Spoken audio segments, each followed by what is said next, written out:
Good evening and thank you for joining the call.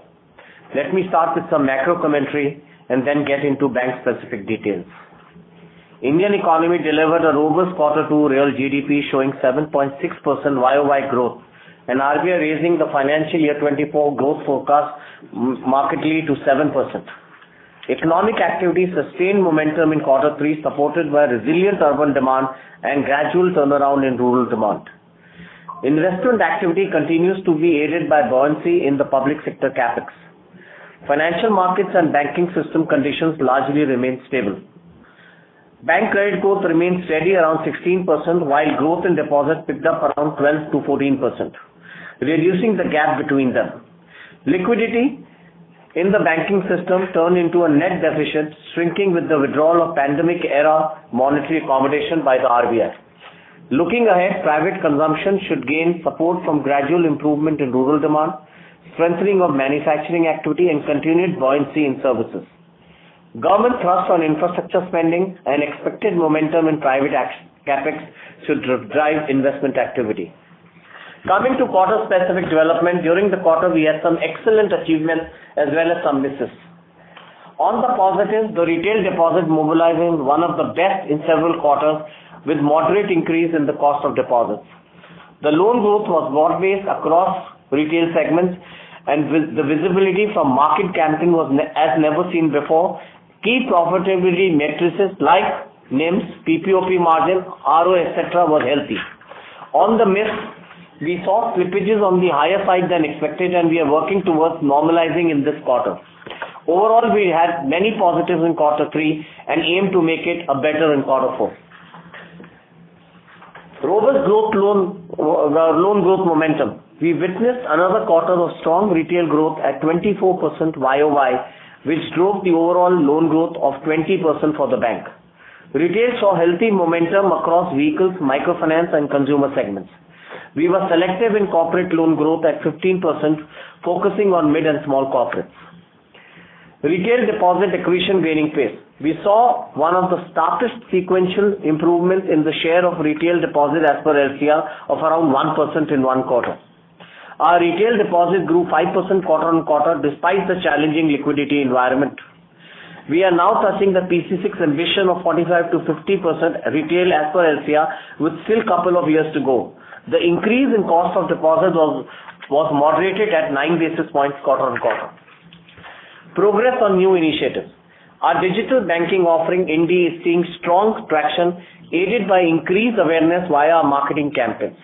Indi now has 4 million downloads and 800,000 customers executing 4 million transactions a month.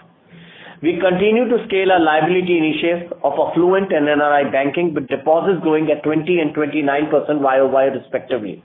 Our home loan grew by 37% quarter on quarter and now stands at 1,307 crores. Asset quality. Our gross and net NPA remains steady at 1.92% and 0.7% respectively. Gross slippages were at 1,765 crores and net slippages were at 1,236 crores. The slippages in vehicle book were impacted by adverse weather conditions towards the end of last quarter. Since then they have already started showing improvement. Our restructured book continues to run down at 0.48% compared to 0.54% quarter on quarter.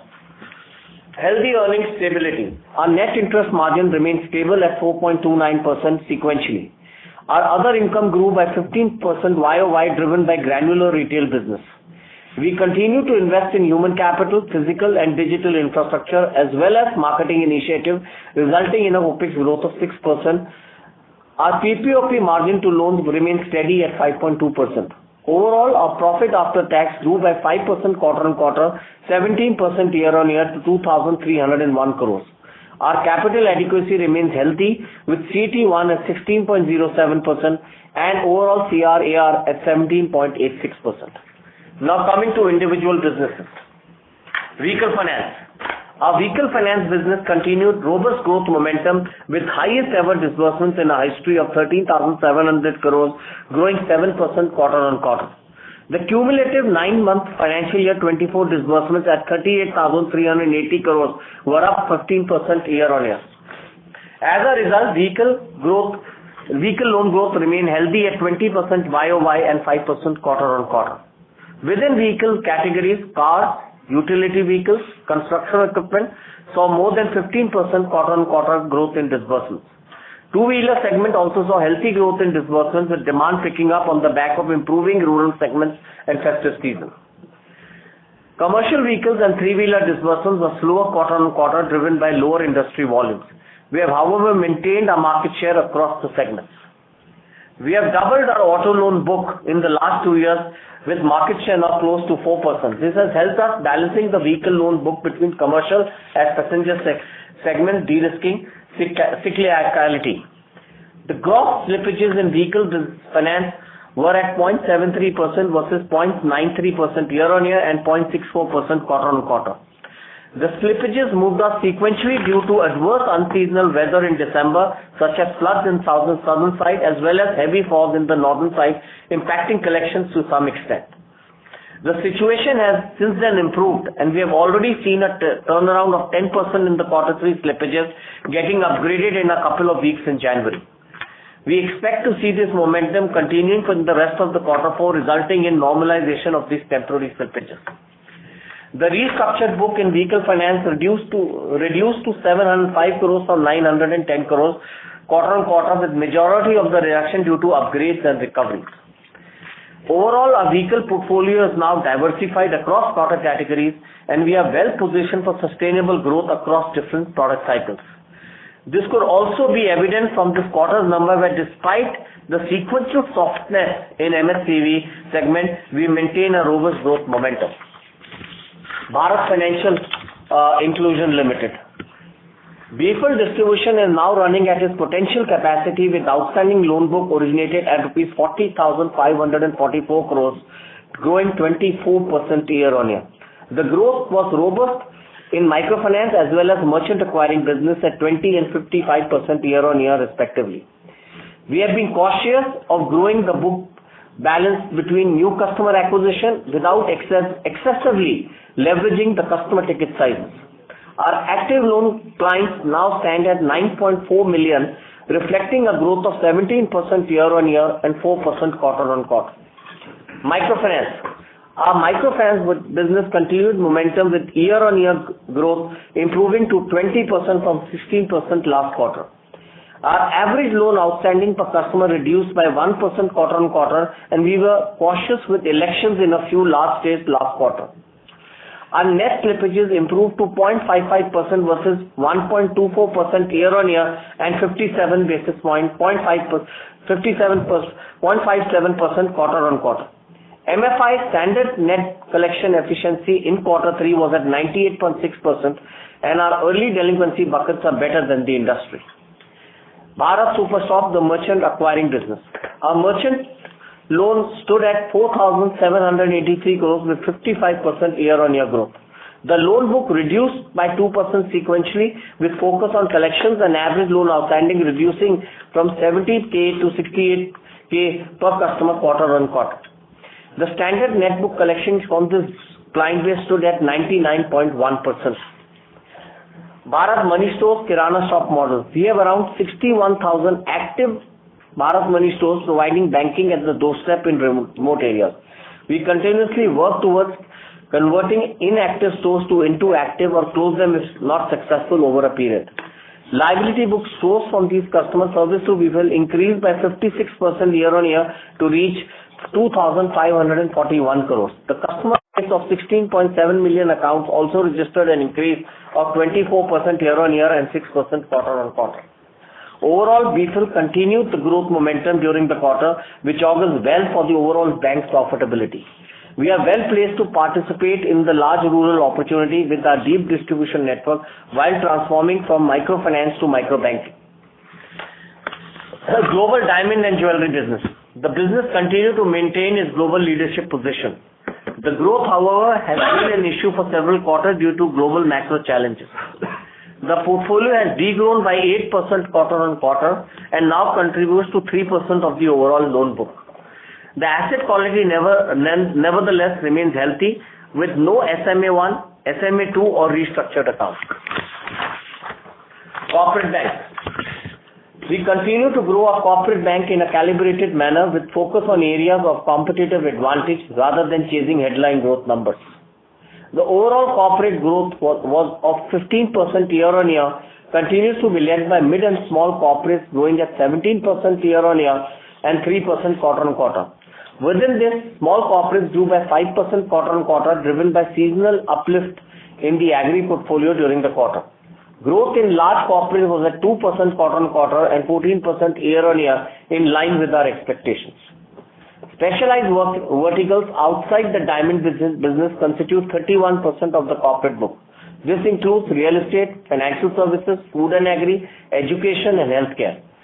The exposure under specialized verticals is managed well basis sector-specific strategy. The segment continued to show healthy risk-adjusted returns and growth profiles. The proportion of A and above rated customers has improved to 77% versus 74% year-on-year, with weighted average rating improving to 2.54 from 2.64 YOY. The net slippages in corporate book were at 155 crores versus 158 crore quarter-quarter. The slippage was mainly due to one stress account of rupees 140 crores. Overall, 9-month annualized slippages has reduced to 25 basis points versus 45 basis points last year, showing healthy improvement and range-bound credit costs in the corporate book. Overall, we continue to progress on building corporate bank franchise focused on selective areas of competitive advantage with granular risk profile. We remain comfortable with the overall asset quality trends in corporate segment, considering the improvement made in risk profile and granularity of the portfolio. Other retail assets. Other retail assets remain the fastest growing segment within the overall portfolio with 30% year-on-year and 6% quarter-on-quarter growth. Our MSME book under business banking is at 15,800 crores, which grew 24% year-on-year and 3% quarter-on-quarter. And LAP book maintained a steady traction with 10% year-on-year and 3% quarter-on-quarter growth. We have redefined our MSME branches with enhanced capability and upskilling of the branch staff. With this, we have already started seeing some green shoots in the downstream metrics like branch leads, login, etc. We will continue to focus on MSME as one of our growth engines with tighter onboarding norms. We have put in place a robust early warning signal framework which is enabling us with timely triggers to ensure healthy asset quality. Home loan product continues to scale with loan book now at 1,377 crores as of December 23, growing at 37% quarter-on-quarter. Share of unsecured loans remains at 5 to 5.5% and we aim to maintain it range bound around current levels. Credit card growth was driven by new card acquisition and strong spends. We recorded healthy spends of 25,444 crores, growing by 15% quarter-on-quarter. Our spends market share has further improved to 5% as per latest available RBI data. Overall, we are focused on growing our consumer assets while improving the balance towards secure mix and scale of our home loans. Now coming to liabilities. We mobilized retail deposits as per LCR of rupees 8,200 crores in Q3, making it the best quarterly accretion since the beginning of the upward interest rate cycle. This translates into retail as per LCR growth of 20% YOY and 5% quarter-on-quarter. The share of retail deposits improved from 43.7% to 44.8% during the quarter, again one of the best achievements in the last several quarters.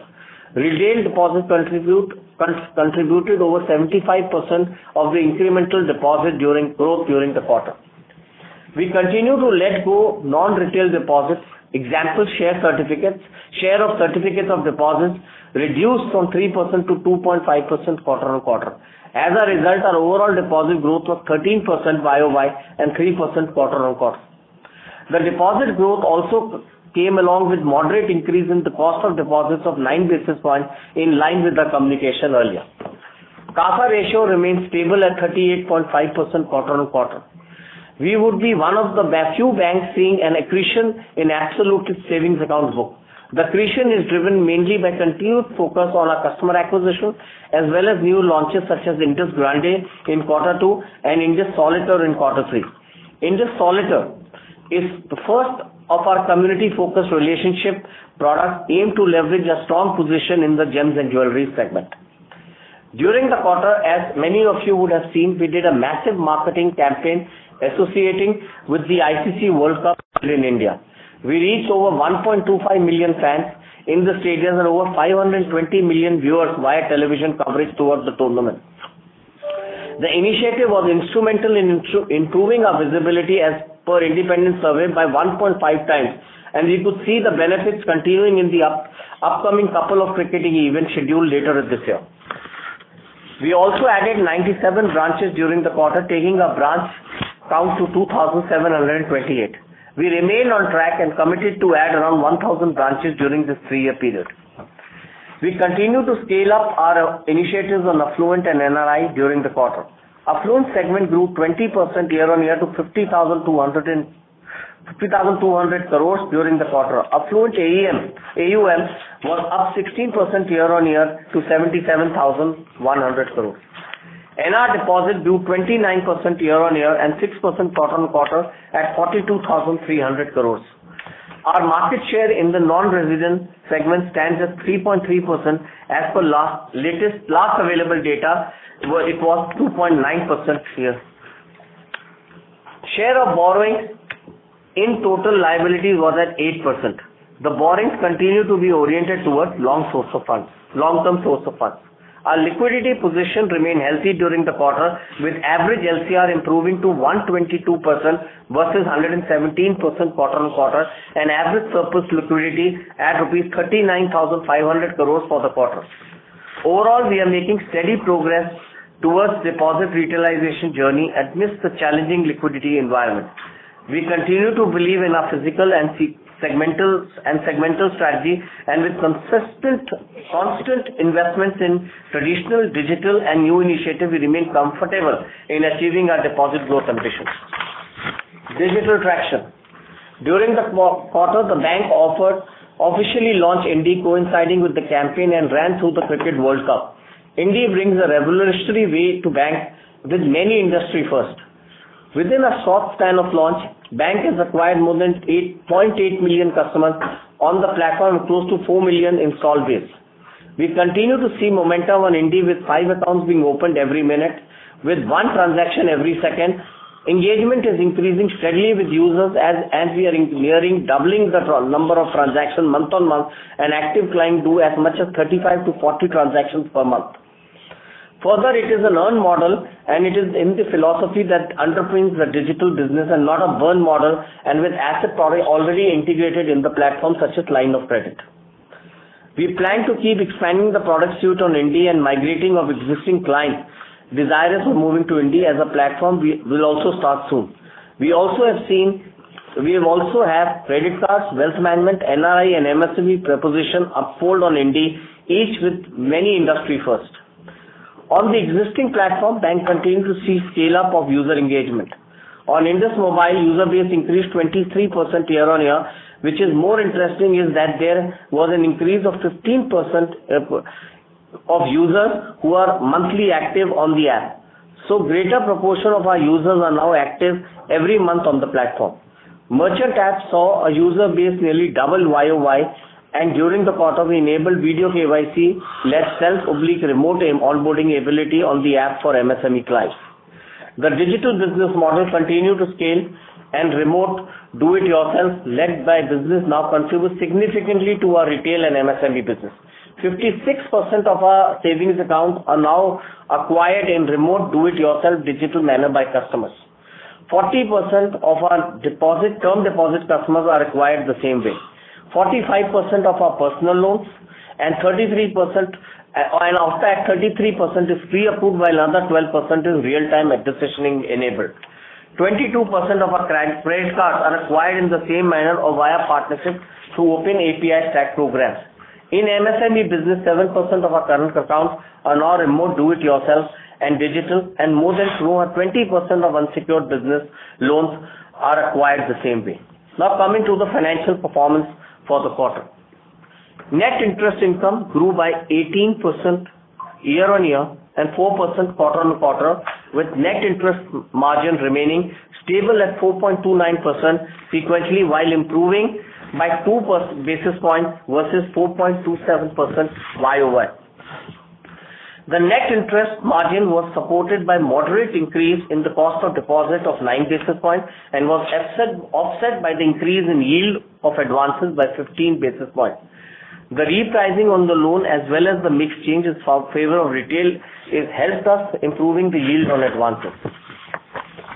Our cost of deposits at 6.44% increased by 9 basis points quarter on quarter in line with our expectations. We have now been in an elevated rate environment for 18 to 20 months now, and we are now in the last phase of deposit repricing, assuming stable rate environment. Our other income grew by 15% year-on-year and 5% quarter-on-quarter. Core client fee, excluding trading income, too grew by 12% year-on-year. Our non-core fee income was 231 crores during the quarter. Our total revenue for the quarter was 7,692 crores with 17% year-on-year growth. The OPEX growth of 6% quarter-on-quarter was driven by continued investment in human capital, distribution network and marketing initiatives. The bank employee base grew by 5% quarter-on-quarter. We have also opened 97 branches in quarter 3 versus 25 branches in half 1 financial year 24. The operating profit for the quarter was at rupees 4,042 crores, growing 10% year-on-year. On the asset quality and provisioning front, the annualized provision for quarter 3 has come down to 119 basis points versus 156 basis points year-on-year. Annualized 9-month financial year 24 provisions to loan ratio was at 120 basis points versus 169 basis points year-on-year. As explained earlier, net slippage was sequentially impacted by vehicle finance, which is since then normalizing. The restructured book reduced during the quarter from 0.4% to 0.48%, with bulk of the reduction due to upgrades and recoveries. The net security receipts have further reduced to 37 basis points from 39 basis points in the previous quarter. The bank made additional provision of 165 crores towards the SR book during the quarter. Overall, GNPAs at 1.92% and net NPAs at 0.57% were steady for the quarter. We have maintained a provision coverage ratio of 71%. We used contingent provision during the quarter as we expected reduction in the stress book, including that of a telco exposure. Our SMA-1 and SMA-2 book collectively is now only 19 basis points. We have nevertheless not changed our view of continuously adding into the buffer ahead of the cyclical impact, if any. Total loans related provisions are at 2.2% of loans and 114% of gross NPAs. Profit after tax for the quarter was at 2,301 crores, growing 5% quarter-on-quarter and 17% year-on-year.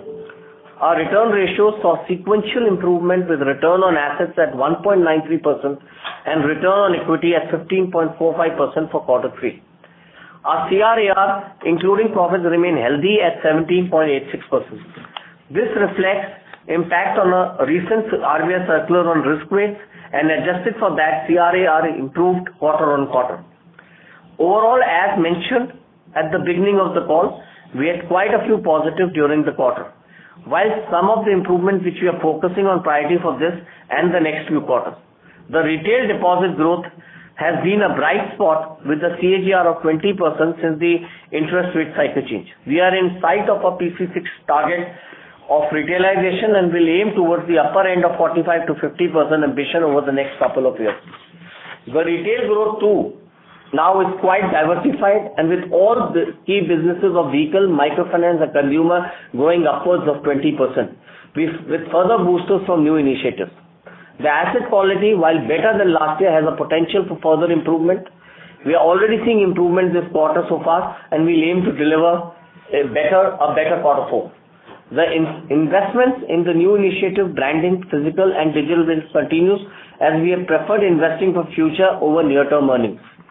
The net interest margins have been stable throughout the challenge times, and we expect support once the interest rate cycle turns. The ROA and ROE profile thus has potential for improvement as we see benefits from NIMs, cost to income as well as credit costs coming over the next few quarters. With this, we can open the floor for question and answer. Thank you very much. We will now begin the question and answer session. Anyone who wishes to ask a question may press star and 1 on their touchtone telephone. to remove yourself from the question queue, you may press star and 2. Participants are requested to use handsets while asking a question. Ladies and gentlemen, we will wait for a moment while the question queue assembles. Participants, you may press star and 1 to ask a question.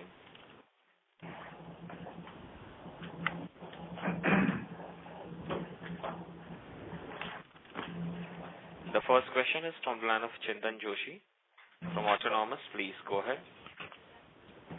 Hi, can you hear me? Am I audible? Yes. Yeah, thank you. Could you help us think about the asset quality risks around the upcoming election? If you could elaborate on the experience around the recent state elections or past elections and how we should think about any risks that might come forth in the coming months. So I think this is a much debated topic that election creates delinquency. It does not. We've seen this in vehicle finance as well as in microfinance, that unless and until there is political activism, it never creates a delinquencies to that extent. And I think the state government also don't promote to a large extent a spate in increasing of delinquencies. As we said, we have a diversified portfolio in these areas, and we have no concentration risk to be bothered about that as we go along. Okay, fine. Okay. And then the second question is, could you help us think about the evolution of lending margins? So if I compare, lending yields to repo rate development, how have they developed in the different products? And given the deposit competition, the funding pressures, do you think lending margins can increase over the coming months or quarters? So let me. I think we've always said that our lending margins will be between 4.2 to 4.3%, and it's the mix of the balance sheet which makes us more stable in our lending margins. So if you look at how we managed our lending margins, and we've heard that our lending margins will go down. I think if you look at the last 4 to 6 quarters, we've been very steady between 4.2 and 4.3, and we continue to believe that we will remain steady. That's the overall margin. I was more just wanted to get some color on kind of the headline rates that you offer on different products. Do they have room to increase given the deposit competition? I don't think the rates are market driven. I don't think you can define the rates and you can increase the rate. Corporate rates are all EBLR linked, and the offset margins are already fixed unless and until you see a deterioration in the risk profile of the client.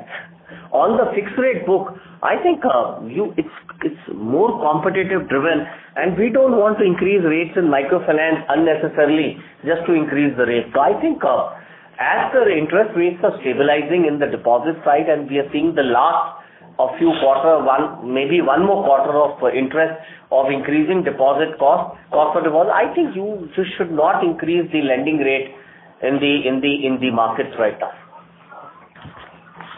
Thank you. Thank you.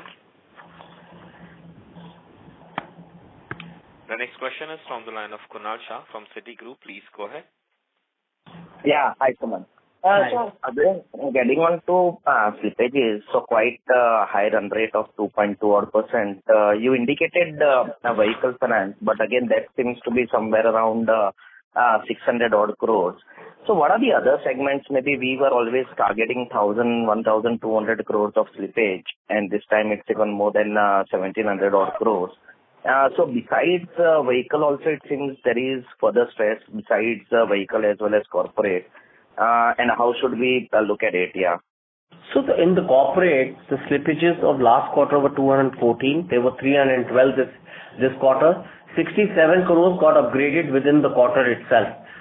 It was a miss and it got upgraded, and we had to show it as a slippage, and then it got upgraded. And 135 or 140 crore came from a normal account, which we had said earlier that there were 2 accounts. One of them got into last quarter, and And this quarter we took another 140 crores. So I think that's the end of the corporate slippages.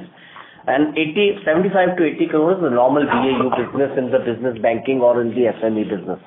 So that's what it is. On the other retail, I think we saw two slippages coming in. Agri businesses had a 25 crore extra slippage. I think we saw a slippage in the LAP, where I think three accounts, which was seemingly large accounts, about 40 crores slipped into that. And I think the merchant acquiring business had a 30 crore extra slippage. So that was the reason for the other retail to go up. MFI remains steady. And CFD, of course, I told you that it was steady. So I think if you look at our business, I am very confident that we should come back to 1200. I think MFI was CFD was a bit of a shocker. We were aware of the corporate. You should see corporate bank going back to about 50 to 75 crores is what we feel.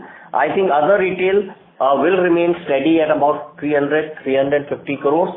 And I think MFI should go down to another by 75 crores to 275 to 300 crores. And CFD should also be very steady going forward. So I think what we gave as a commitment of 1100, 1200 should come in the next few quarters. Okay. But this LAP and Agri, that doesn't seem to be more seasonal. So even in other retail assets, you are saying that run rate will continue. No.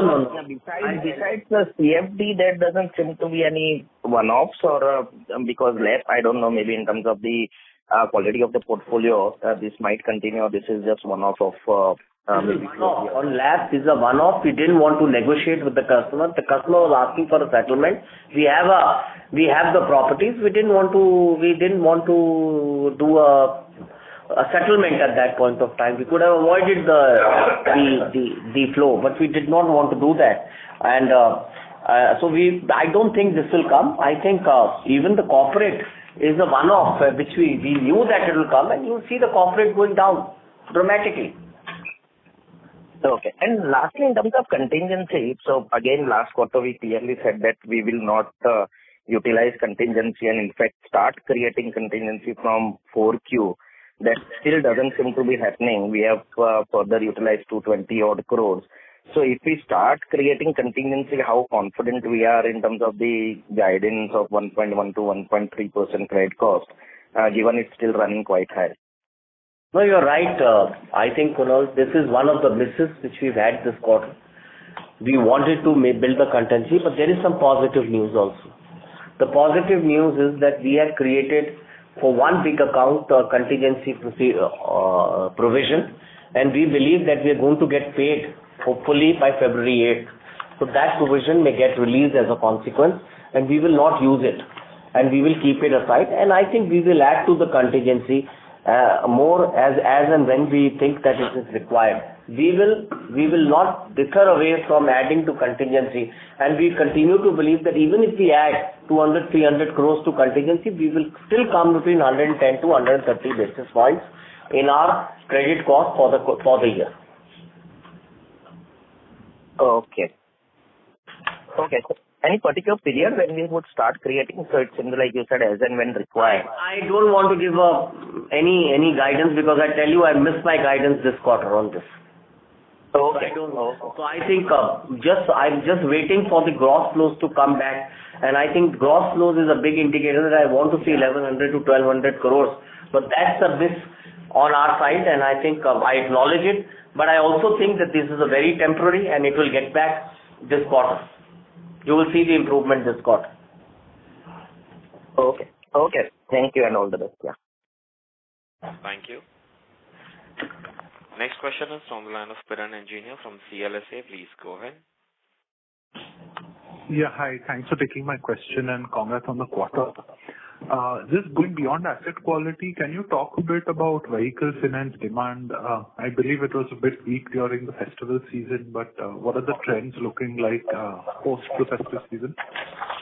So while I'll answer the main question, I think I'll have Sriram address this issue. But let me first address. I think if you look at our book, we de-risked ourselves by going in for diversification as a strategy. So we are not dependent on the MFCV or any one category of vehicles to grow our book now. And if you look at the book split, you will see a very diversified book. In fact, we almost doubled our auto loan book, car loan book over a period of last 2 years. So I think a well-diversified book and not dependent on one single category of vehicle will help us achieve a 20% year-on-year growth. However, on the vehicle side, on the how the market is and how the market is behaving, I think I have Shriram address this issue. Shriram? Hi, good evening. MHCV is not looking very strong. Like MHCV, the business is looking very, very dull this quarter. But we are looking at the used commercial vehicle to balance it out. And we are increasing our market share in auto loans. And used car is another area we are focusing on. These are the three areas like wherein we think we should be able to make up the same numbers as the last quarter. Nearly 14,000 crores is what we are expecting. And main growth will come from auto loans and used commercial vehicles. The industry as such, like as the election is coming, there should be a bit of a dullness in both MHCV, LCV, and tractor has been going slow for the last 2-3 quarters. So everything is looking very dull, but we should be able to make up with auto loan and used commercial vehicles. Okay, thanks for that. Secondly, just on microfinance NPLs, and I know this quarter we had the floods in Tamil Nadu, but in general our NPLs have been quite stubbornly high at 4.5%. So really, what are the remedial actions you are taking there to get it back to earlier levels of 2%? Yeah, it's related to the gross flows, but if you look at the net flow on the MFI business, you will see that the net flow in the MFI business is only 189 crores, 189 crores versus 182 crores last quarter. So I think there is an upgrade process which happens in the MFI business. I think the gross flow is a bit higher, and we don't give top-up loans to stop the gross flow from coming in. We don't believe in giving top-up or any extra loans, and I think one of the reasons why I've said that our gross flows will be higher, but our credit cost will be between 2.5% to 3% in the microfinance business. I don't think a microfinance business can run at 100-120 basis points credit cost.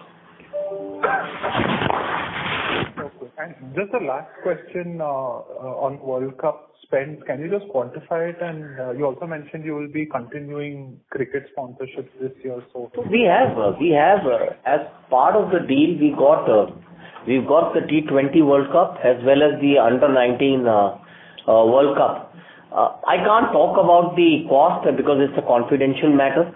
On the agreement is very confidential. But I can assure you that the benefit the bank is deriving out of this project and sponsorship is much higher than the cost which we are incurring. Okay, because we are now last couple of quarters running at 47-48% cost to income. So is that a fair number to continue with over the next 2-3 quarters till at least these World Cups are done?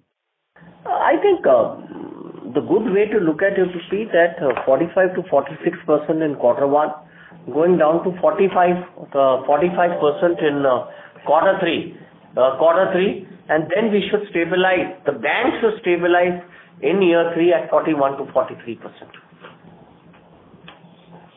Got it. Okay. Thanks for this and wish you all the best. Thank you.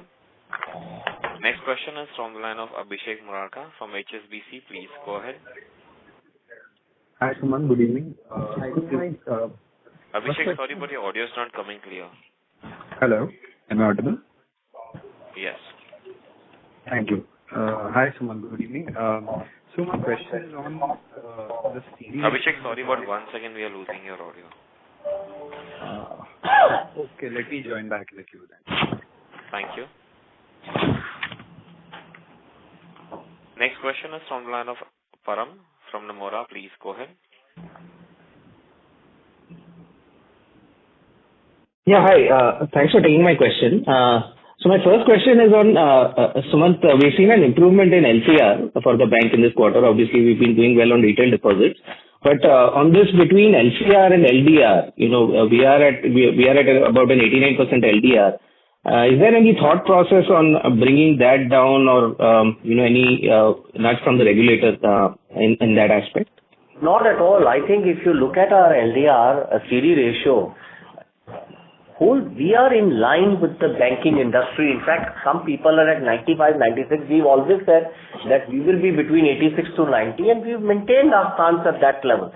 So we've not got anything from the regulator on this, a nudge from the regulator on this one. I think, I think the bank is highly liquid, and I think we've been able to manage its CD ratio between 86 to 90, and we'll never bust the 90%. Perfect. That's very clear. My second question is on on this credit card portfolio. So if I look at the data, it's almost doubled over the last 2 years. So what are we seeing in terms of trends in write-offs here? Are we seeing any increase or anything to be worried about?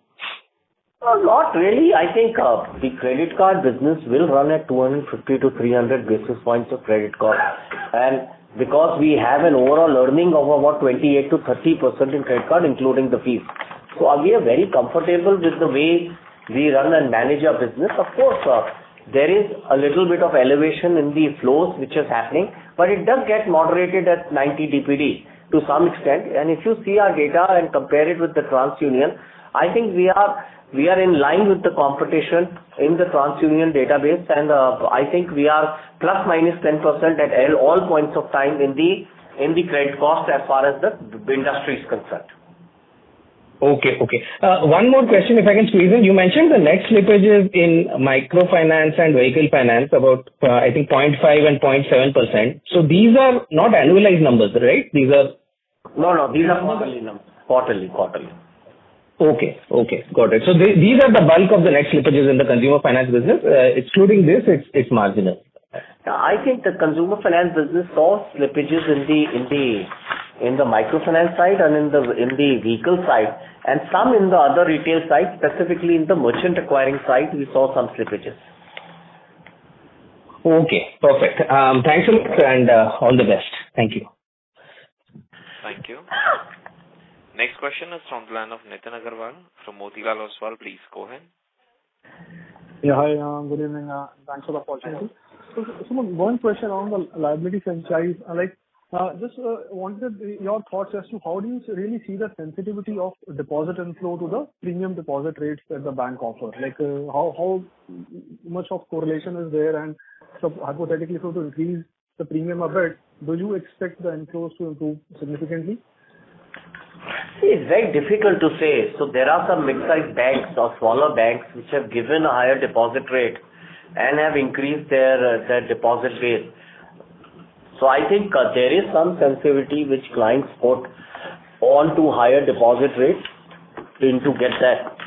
But it happens in the very high end of the business, which is about 10 crores and above. In my opinion, I think it is better to continue to push client acquisitions and do it. Of course, you play it in certain specific segments to get the deposit rate, because I think NRI segment, for example, you offer a little bit more in the US dollar deposit, but you get the savings account at a very attractive rate, and then you hedge the whole thing. The cost of deposit is exactly the same. So there is some sensitivity at the higher end, in the top end to the rates, but I don't think that's the only way to run the deposit franchise, because these are the type of guys, unless you lock them in, they'll also take the money out at any point of time. Okay. And so the bank has been benefiting every quarter from the improvement in lending yields, and the asset mix is getting better with rising mix of retail. So do you plan to flow back these gains into the building of the deposit franchise, or will you let it pass on to the margins in the coming years? I'm not able to understand the question. No, the question is the benefit from the lending yield improvement, which has been continuously happening at the bank, and the asset mix is getting better with the rising mix of retail. Will you let that the benefit be passed on to the deposit premium and increase that or compete there, or will you let the benefit flow down to the margins? So the way to look at it is, are we competitive enough competitive in the liability market, and are we compromising on the granularization journey? We will not compromise on the granularization journey irrespective of the margins. So let me be very candid about it. And I think we want to increase our granularization journey, and we will never go, and we want to be competitive, which means that we will always be 50 to 75 basis points higher than the industry in our deposit rates, and that's what we've been doing. Will you see a margin uptake from here? I said that we are at 4.2 to 4.3, and we will continue to remain at that level for some time, till the time we achieve a certain amount of granularization, which we can then say that we can increase our margins. And I think that should happen when the interest rate reduction cycle happens, and that will be from the second half of next year, not before that. Next fiscal, you mean, right? Yeah. Yeah, right. Sure. Thanks, Suman. This is very helpful. Thank you so much, and wish you all the best. Thank you. Next question is from the line of Jay from ICICI Securities. Please go ahead. Yeah, hi, Suman. Thanks for the opportunity. Sir, two data keeping questions, and then one question is, if you can tell the net security receipts for the bank, or the gross and the provisions there. Yeah. So, net security receipt is 37 basis points. The gross number is 2378 crores and net is 1211 crores. So the net is how much, sir? 1211. 1211 crores. Sure. Second question, sir, on cost to income, right? So earlier we were operating in a very tight range, and in the last 2 quarters, I think it has increased a little bit. So assuming the margins remain flat or flattish, and the growth remains more or less here, how should one look at cost to income from a near-term perspective? So I think in the long-term perspective, we said that next year we should be between 45 and 46%, and going down to 41 to 43% in the next 2 years. Because we believe that the operating leverage of all our investments will come through at that point of time. And this is even you would keep moving towards retail, right? Because Yes. That is ideally... Yes. But we will never have a book of more than 55 to 57% retail at any point of time. Understood. Thank you, sir. Thank you. Next question is from the line of Manish Shukla from Axis Capital. Please go ahead. Good evening, and thank you for the opportunity. NBFC is one of our large segments. Any change in strategy there after the risk-weight assets changes done by RBI? Guidelines on risk weight? So I think we've always said that our unsecured business, specifically on credit card and personal loans, will not be, it's an internal guideline which we put, will not be Lending to NBFC. Any change after? more than 5 to 5.5%, and in NBFCs, we've always been lower than the industry. It's at 5.5%, but the industry is at 8% of the loan book. So we've always been very cautious about our lending to NBFCs, and we've never had an issue. And our A-rated paper, our NBFCs are 90% of them are A-rated paper and above. 95. Okay, so essentially, all I'm trying to understand is compared to how you were doing the business till end of October and how you do it today. Is there any? I think yes. So we are cautious about the risk weights, and I think the pricing has increased a little bit, but it doesn't mean that we'll stop our business. So why would you not lend to a Sundaram, or will you not lend to an XYZ company, which is important? You will lend to the right candidature. We have exposure after the board opening policy. Sure. And there has been some impact on capital at 16%. CET1 is still comfortable, but just wanted to get your thoughts around how you're thinking about capital and where you would like the minimum resource to be for that. So we said that we will raise capital before we touch 14% CET1. And I think we said that last 3 quarters ago that it will take we are comfortable for 6 to 8 quarters. So I think in the mid of next financial year is when you will start seeing that we will assess whether we need it. We are not in a hurry. Our risk weight assets are falling, and I think we should be able to manage within the risk weight assets. Our internal accruals are enough to manage our growth right now. Sure. Thank you. Those were my questions. Thank you. Next question is from the line of Saurabh Kumar from JP Morgan. Please go ahead. Yes, sir, just 2 questions. One is, what will be the 30+ overdue book in the microfinance business? That's first. And second, on your balance sheet, if you have this trend that your loans are growing 20%, assets are only growing 10%, how long do you think this trend, sustains? Do you think this normalizes when your asset growth starts mirroring loan growth or the other way? So first, let me answer. Yeah. I think MFI 30 to 90 DPD is 1.7%. 30 to 90 DPD. And Govind, do you want to answer? Asset growth and loan growth, when does it normalize? Does it normalize ever? No. People also different. Sir, the convergence, I'm saying the asset growth is 20%. Asset growth is 10%. Advances is 20%. Govind is our CFO. He'll answer that question. Liability, asset growth versus this loan growth. Yeah, so it's like we have a mix of investment, loans and other assets. So it's kind of mixed depending on the liquidity we have to maintain, the investment book, SLR requirement, and depending on the loan growth opportunity. Yeah, so to answer your question, loan growth will be higher than our investments growth, if that's what your question is, because those are 2 major contributors of your asset side of the balance sheet. So, will it converge ever? He's asking the question. Not necessarily. It will not necessarily converge. Okay. Thank you. Thank you.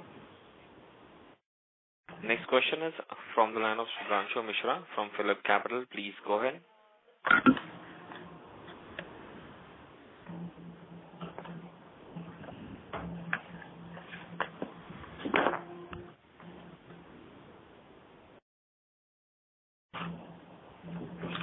Shubhranshu, may I request to unmute your line and go ahead with the question, please?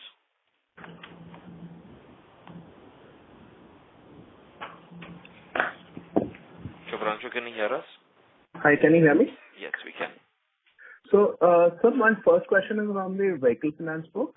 Just wanted to understand how many people we deploy here in terms of sales, credit, and collection, specifically for vehicle finance, and what would be a ballpark ROA for this book on a steady-state basis? The second question is on slide 37, we give out the sourcing of credit cards and other products.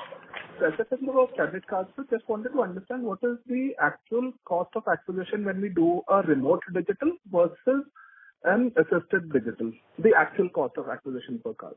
Thanks. So, if you look at the remote digital, which is the cost of a credit card, where a customer does it directly, there is no cost associated with the cost of acquisition. It's about 150 to 200, whatever you spend on the advertising, and that's what it is. However, if you look do a partnership based model on the card, which is also directly remote digital, you have a cost of 2,800 rupees for the card, 2,500 rupees for the card. And if you look at a DSA or a DSA based physical model, you'll have a cost of 3,000 rupees for the card. Understood. Thank you. That was helpful. And on the vehicle finance part? So on the vehicle finance, I think while we don't give ROAs by segment, I think the number of people employed in the headcount, 11,000 people are deployed within our subsidiary company as well as in the bank to do the business. 11 each.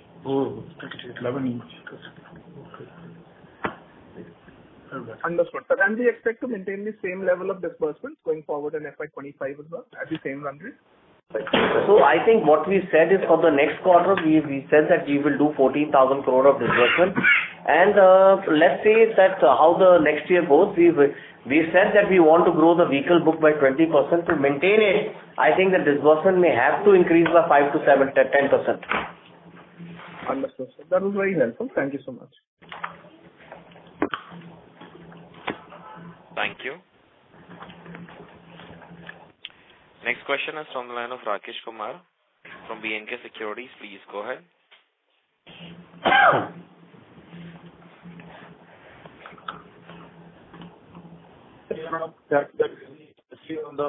Rakesh, we are not able to hear you. Can you please come in a better reception area?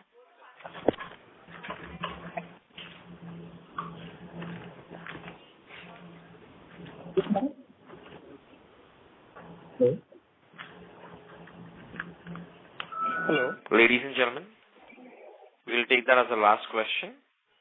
I will now hand the conference over to Mr. Sumant Katpalia for closing comments. Thank you for attending the call. If there are any questions which are unanswered or you have specific queries, you can contact Indrajit and me at any point of time, and we will be able to assist or guide you towards any clarification which you may require. Thank you once again. Thank you very much. On behalf of IndusInd Bank Limited, that concludes this conference. Thank you for joining us. You may now disconnect your lines. Thank you.